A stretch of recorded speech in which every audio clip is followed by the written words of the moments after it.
So this exercise is the premier training event for not only Misawa, but most of the participating units, and it's the event that we base our annual training plans on. Red Flag's charter and the mission of the CTS is to provide realistic and relevant combat-like training in a controlled environment. What's the most beneficial about this exercise is that we get to train in a joint environment with our Navy, Marine, and Army partners. It's important for us to make it up here to Red Flag because we get to train up here and do things that we never can when we're back at home station. And some of that boils down to flying in weather like this, flying against the range that's up here, the J Park range up here in Alaska, and then also being able to fly against the aggressor squadron here.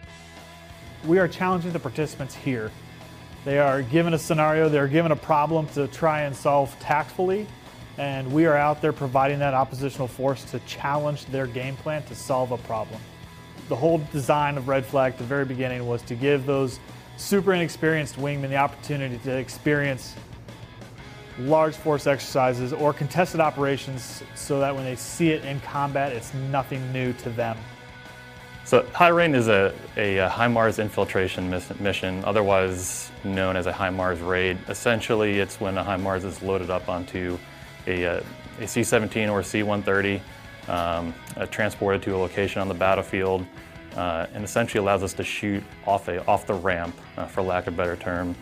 So typically, we can incorporate a high rain into a major combat operations vol like we do up here in Red Flag. So the scenario, the mission, and the training are much more realistic up here and gives the soldiers a better sense of realism for the mission that they're doing.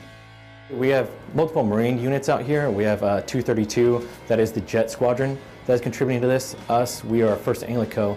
We are contributing as tactical air control party, being joint terminal attack controllers on the ground at the observation points where we control the close air support aircraft towards the ground.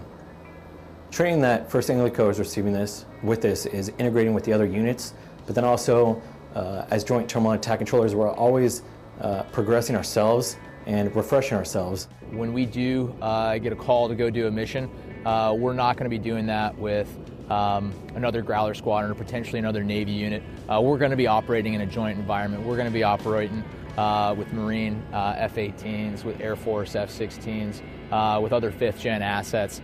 And so it's incredibly important that we get together an exercise like this, go through a planning cycle, and go out and execute a full mission profile.